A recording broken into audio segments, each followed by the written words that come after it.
Hey guys, welcome back to my channel. So today I'm going to be reading the second part of Has Anyone Heard of the Left-Right Game? Okay, so I'm just going to jump right into it. Hi everyone, I got the day off work and I wanted to start off by posting up the next log. I also wanted to thank you all for your responses so far. A few people have linked me to the sites that Rob J. Gruthard may have operated on. Someone even offered to look for the mirror shop in Phoenix and try to retrace the route to Rob's neighborhood. I'm going to spend the day making a few international calls and sending emails out. But if you guys have any other ideas about how I could pursue this, I'd really appreciate them. Honestly, I'm going to need all the help I can get. This whole ordeal has proven pretty categorically that I am no Alice Sharma. Speaking of which, I'm going to let her take on from here. Thanks again. The Left-Right Game, Draft 1, 8/2/2017. The next turn comes immediately after the tunnel. We'd been in the dimly lit passage for almost 2 minutes, but at this pace Rob likes to travel, it's hard to figure out how far we've actually gone.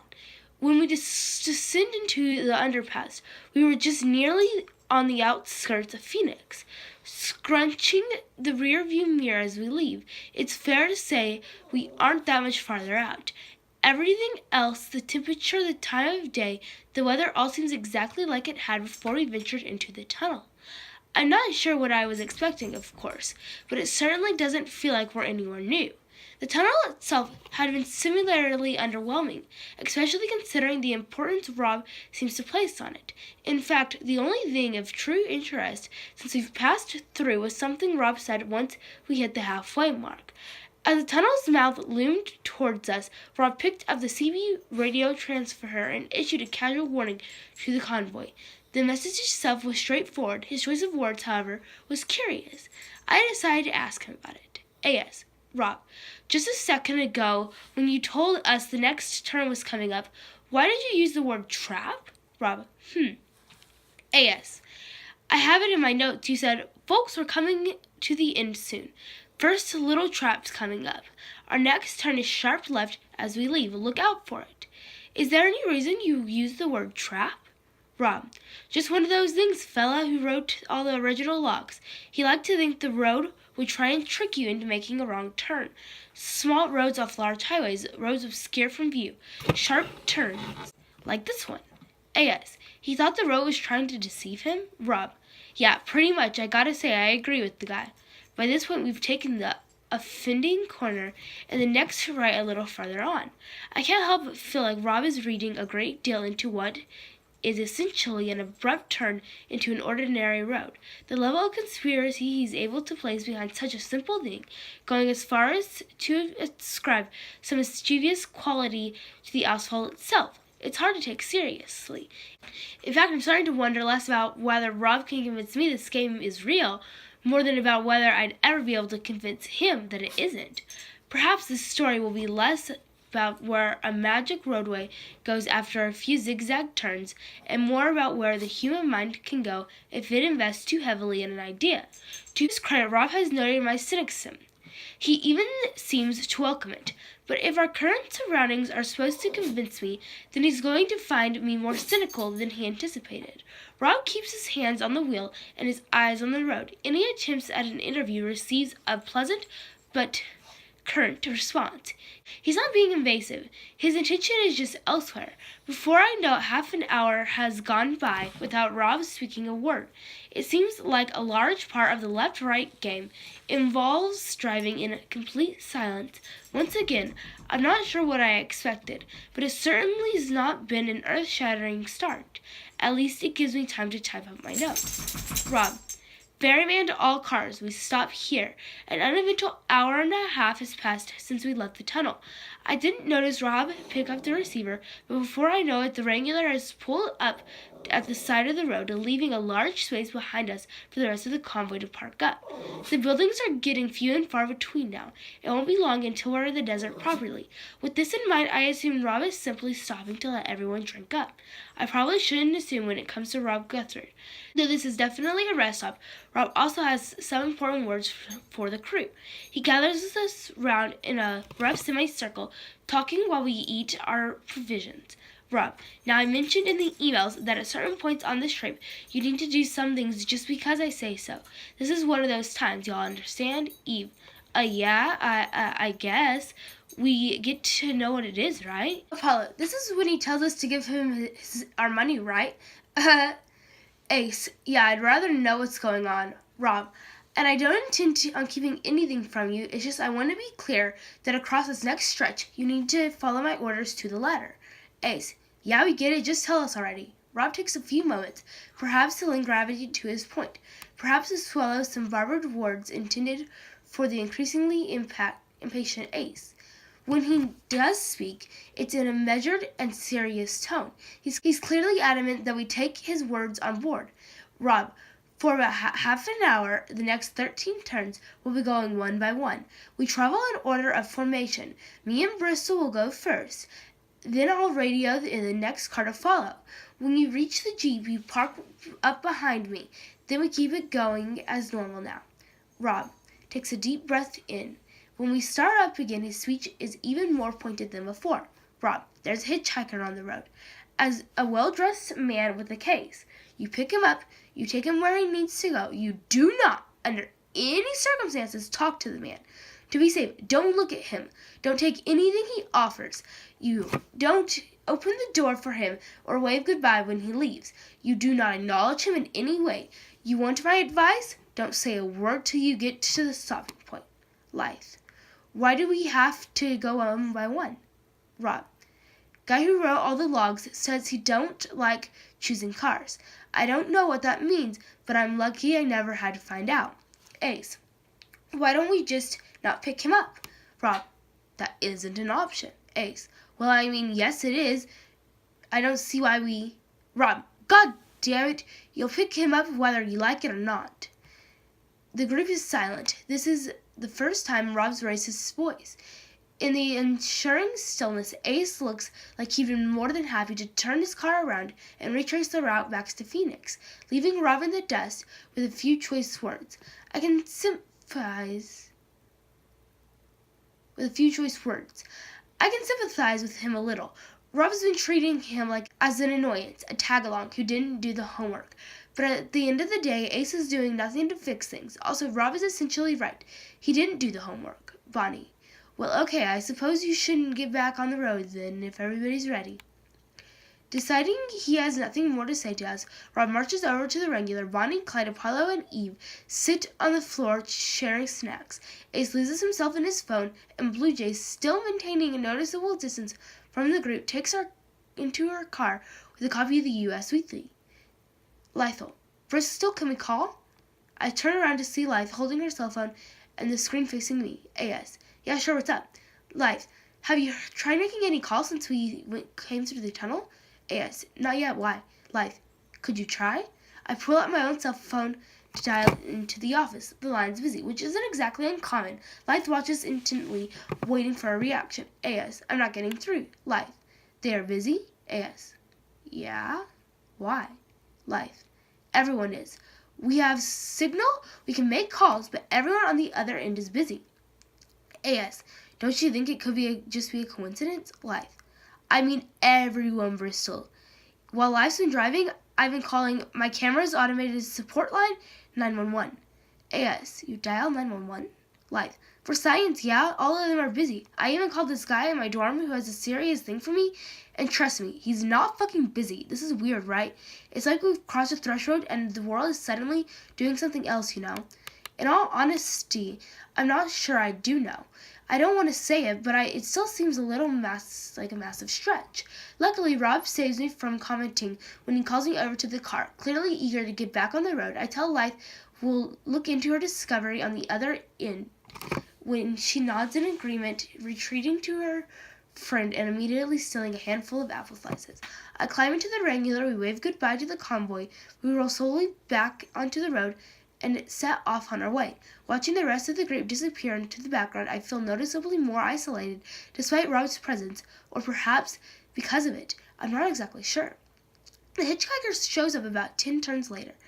Just like Rob said, the man is incredibly well dressed, in a fitting brown suit with a dark green tie. Even from a distance, I can see that his shoes are expertly shined. as is the vanished wooden case resting on the floor beside him. He stands on the side of the road and raises his hand gingerly, waving a hopeful look of anticipation. A.S. P.S.E. Rob, the hitchhiker. A.S. Is that really all you're going to say? Rob, that's all I can say. You understand the rules here. A.S. Don't talk to him. Rob, I say don't talk at all. Not until we stop.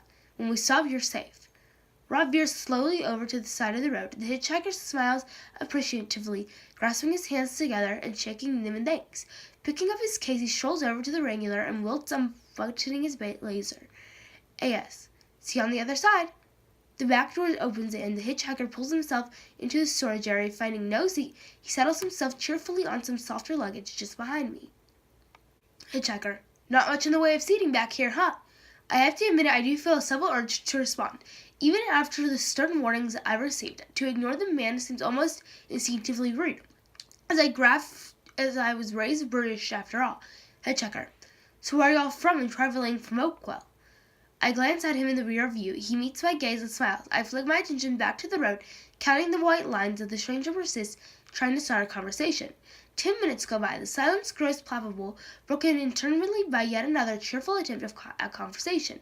Topics include what nice weather we're having, our professions, our hobbies. In response, I busy myself with pointless but occupying tasks. I find myself playing games in my head, thinking of common phrases and making them into chunky anagrams. It seems to work, and after a short while I start to habitate into the man's small talk. I almost don't notice that he's there. Maybe that's what allows him to catch me out. Hitchhiker. You're just a fucking disappointment, aren't you? The statement comes out of the blue. It's sharp, venomous, completely divorced from the idle questioning I'd been tuning out. I'm daydreaming. When I hear it, before I can register what I'm doing, I'm turning to face him. My lips are already parting as I go. A reflective thought, reflexively vocalized. What? I almost say it aloud. The words are on the edge of my tongue. A single note my vocal cords were all ready to play. Only the sudden, vice-like grip of Rob's hand on my forearm anchors me into the moment. I stare at the hitchhiker, my mouth still open. He's different now.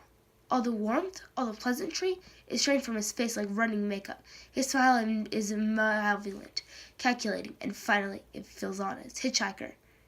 You want to know things? I can tell you. Rob keeps his eyes focused on the road, but his grip on my arm tightens. Hitchhiker.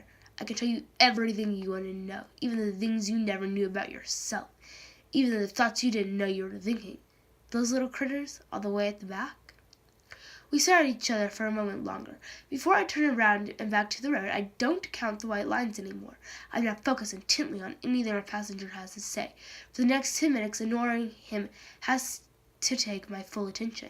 He only tries a few more times, reverting back to more innocent questioning.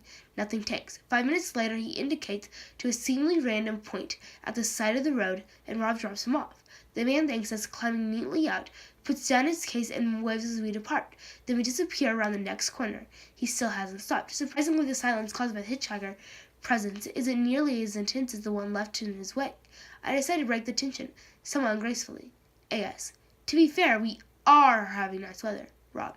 Don't talk. A.S. Are you mad at me? I'm sorry you got to me. I wasn't expecting. Rob. You did fine. We don't talk till we stop. I go back to my notes, making a point to write down my current feeling.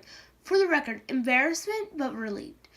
Once I put the words down on the paper, however, I feel something else, confusion mixed with concern. Because at the end of the day, what was I relieved about? That I didn't talk to a strange man who had tried to talk to me? Was anything really at stake? The more I think about it, the more I realize that the entire episode with this mysterious hitchhiker introduces the left-right game into two possible states. Either it's real or it's an elaborate hoax. Perplexed by Rob J. Guthrie, the crazy woman, the tunnel, the miraculous left turn, all of these could be explained as rationalizations. But the hitchhiker was far too elaborate, far too difficult to predict. If he was an actor, then Rob is nothing more than an impressive fraud. If he was genuine, then I'm not entirely sure where that leaves us. Something in the corner of my eye pulls me from my thoughts. A transient, perplexed object that almost completely passes me by before I even turn in a weak attempt to catch it. I only get a few seconds to look at it before it's gone from my field of view. I face forward once more, sit back in my chair, and let Rob carry us even farther down the road. It's not too long before we finally pull over. Rob, you did good. I'm sorry for grabbing you. I just didn't want you to do something that you'd regret. A.S. No, it's fine. I was going to. You know what happens if you talk to him? Rob, not sure. Came close myself once a few years back. The way he looks at you when he thinks that he's got you. I don't think I want to know. A.S. Rob, I saw something a few minutes ago. I don't know if you noticed it. Rob, afraid my eyes are forward most of the time. A.S. There was a car on the side of the road. It had crashed on the bank. Have you ever seen that before? Rob, I ain't never seen that, but random stuff sometimes shows up here and there. A.S. Have people other than you tried to run the left-right game? Rob, no one that I know of. Whoever it is, they'd probably just rather crash than face that damn hitchhiker again. A.S. He's there on the way back too? Rob, if you're unlucky. A.S. Well, it's something to look forward to. Rob picks up the CB radio and messages for Apollo to set off. Repeating his warnings concerning the hitchhiker, I feel like everyone's going to get a similar speech before they embark. Ace will probably get it twice. Half an hour later, Apollo shows up. Though he laughs about his ordeal, he clearly is a little shaken up. Apollo, guys should call an Uber. They can't shut those guys up. Do you guys have Uber in England? A.S. Yeah. Apollo, then you know what I mean, right? Bonnie and Clyde arrive quicker than Apollo. They pull up at the back. Clyde helps Bonnie out of the car, and they proceed to stretch their legs. Once Apollo joins them, it's a little clear everyone has a different story to tell. The hitchhiker offered Clyde travel sweets, pleasantries, and firmly insisting he takes one. Apollo almost got talking about his music tastes. After the hitchhiker asks to play something on the radio, that particular story leaves me a little curious about whether we'll still get NPR on this road. Rob customarily greets Bonnie and Clyde and then walks off to signal even life. He's still sitting in the Jeep when I meet him at the door. A.S. Hey, what are you up to? Rob, just waiting by the phone. The girl's on their way. You need anything? A.S. Maybe. I think Paul has been affected by the whole hitchhiker thing a little more than he's letting on. Rob, he seems just fine to me. A.S. I'm not sure if he's only smiling people are nearby. Could you talk to him? Rob, well, I ain't much for comfort. I got 4 ex-wives that can tell you that for me. I think it might be better coming from you. A.S. I think it's a man-to-man conversation. I might just get a brave face. Rob doesn't look comfortable, but he exquisitely climbs out of the car. Rob, last man-to-man conversation I had, my son didn't talk to me for 3 months. I watch him wander over to Apollo, who's standing by his Range Rover, staring into his phone. Rob puts a calming hand on the man's shoulder from a distance. It's actually a sweet moment. I start to feel bad for lying to him. I carefully open the driver's side door and climb into the Wrangler, assuming I have around 20 seconds before Rob comes back. Picking up the CB radio receiver, I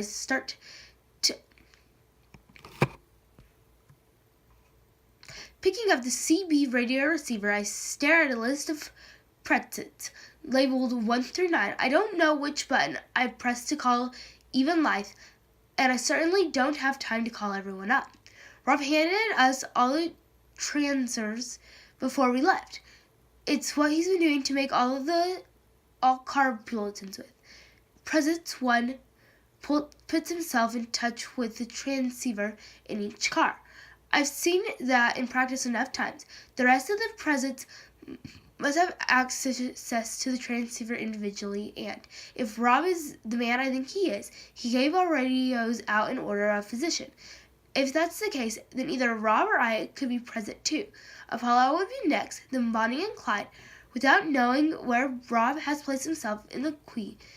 The only option that would guarantee me getting through to Life and Eve would be present 7. I think that makes sense. With no time to check my work, I press the button and snatch off the receiver. A.S. This is Bristol to Life and Eve. Are you guys there? The receiver crackles quietly. I look in the wing mirror to see Rob making awkward small talk with Apollo. Perhaps his 4 ex-wives were onto something. Life. Like to Bristol. How is it on the other side? We haven't seen a hitchhiker. Oh, by the way, I just phoned Eve, and it went through. Could I have your number to test? A.S. Sorry, Life, I'm phoning about something else. Life. Why, what's going on over there? Apollo nodding to Rob. I can imagine him making assurances that he's perfectly fine. I really don't have long at all. A.S. I have a mission for you, but you have to keep it a secret. Life. Sounds awesome. What's up? A.S. Once you pass the hitchhiker, there's a crashed car on the road. In the passenger side, once you're going past it, would you mind getting some footage? Live. What sort of footage? A.S. Just to zoom in as much as you to get as much detail as possible. You don't need to stop. Just anything will be useful. Rob's starting to walk back to the car. I shift to the passenger seat, still holding the receiver. Live. Is there anything specific you... A.S. Talk to me later. Not now. Thank you. Bye. I slam down the receiver into its holster a moment before Rob opens the door. He shrugs at me. Rob, he seems fine unless there's something he ain't telling me. The rest of the day is fairly uneventful. Lythe and Eve pull in, beaming out their experiences with the hitchhiker and bragging about the dash cam footage would mean for their new channel. Lythe ends her story by insisting that nothing else happened for the rest of the journey, whilst directing a highly intentional look in my direction. I look away and make a mental note to catch up with her when less people are around. Blue Jay seems at the least fazed by her run-in with the hitchhiker. We do manage to get a few words out of her, though perhaps a few is an exaggeration. Blue Jay, I'm tired. After which she goes and sits down on her own. While Ace pulls up by the side of the road, he almost falls out of his car. His legs are weak, his face gone, his breathing quick and shallow. I try to get him to talk about it on tape, but he shrugs me, eager to hear about where we're going rather than where we've been. We travel for a while longer, now at around 486 turns, and nearly our first night on the road. Rob signals our stopping point, a quiet clearing at the top of a hill. Rob clears a sleeping area in the back of the Regular, leaving a line of luggage as a barrier in between us. I appreciate the thought, but I don't really know how to tell him. In the end, I just say, A.S. Thank you for making room. Apollo attempts to keep everyone from going to bed, ensuring vague statements about making a fire, but people quickly shuffle off to their cars. The early start and the subsequent events of the day have taken their toll. I watch Lythe and Eve break away from the group heading to bed. I suppose I'll have to talk to them in the morning when Rob isn't around. I still feel a bit bad for lying to him and for pulling Lythe and Eve into what could have been a valiant act of dumb paranoia. Rob seems like a good man, reasonable man, as flawed as any of us, but fundamentally decent. But the fact remains that when I talked to him about the crashed car, he clearly said, Rob, via no one that I know of. Whoever it was, they'd probably rather crash than face that damn hitchhiker again. I want to trust Rob. I want to believe him when he says that he didn't see the car, that he'd never seen a car on that stretch of road. But for a man with so few words, he might have said too much. If he truly never saw the car, how did he know the direction it was facing? I make all my notes concerning the subject on paper in the shorthand, which I'm hoping in Rob's long and varied life he hasn't inexplicably learned how to read. Long after Rob's gone to bed, I stay in the passenger seat, typing my thoughts on the day. Chuck. That was Sister Moon by Lythe Eastra, another song to calm you folks down as we head into the evening. It's Chuck Greenwald, and I'm with you till the witching hour. I decided to put on the radio in the end. I was curious, and I also wanted the company. I turned the volume way down so the noise won't reach Rob, and search around for something to have in the background. There aren't many stations to choose from out here. The clearest one is Radio Juplin, the local station for a nearby town. The current DJ, Chuck Greenwald, has been playing soulful folk music for an hour. Chuck, it's been a busy week in Juplin as we welcome our new social principal, a very impressive guy who brings in some interesting proposals to our community. He's got a few people talking about funding for the arts. If you got a view, we'd love to hear it. I finished up my less concerned notes and just then realized how tired I am. I want to sleep, but I'm not yet prepared to move the single yard between me and the air mattress. I lie back in my seat, listening to Mr. Greenwald address his beloved town. Chuck, we're going to get back to your request very soon, and I can tell you you've got some goodies on the way. For now, though, let's take ourselves to the new bogs. Chuck, they're going to hurt now. Immediately, the volume turns to a whisper. Radio Juplin begins to broadcast a canopy of bone-rending screams. The noise shreds the air, what sounds like hundreds of people, each contributing their own voice to a collective symphony of pain and torment. I instinctively move my body away from the radio, suddenly upright and wide awake. The cries are ceaseless, agonizing, punctuated only by half-stifled, tear-choked pleas for whatever is happening to stop. A moment later it does, or at the very least the screaming cuts out as the soft tones of Chuck Greenwald take over. I look from the radio over to the sleeping figure of Rob J. Guthrie. I can't help but stare at him as a single thought runs through my head. I hope this man is a fraud. I hope he's playing me, because if he isn't, then there's something very wrong with this road. Chuck. I hope you folks enjoyed that. We're going to be bringing in much, much more. This is Chuck Greenwald telling you that you're always welcome in Joplin. Chuck, stay with us. Okay, guys, so that's the end of part 2 of Have You Heard of the Left-Right Gang? I hope you guys enjoyed it, and tune back next Friday to hear part 3 of the Left-Right Gang. Bye!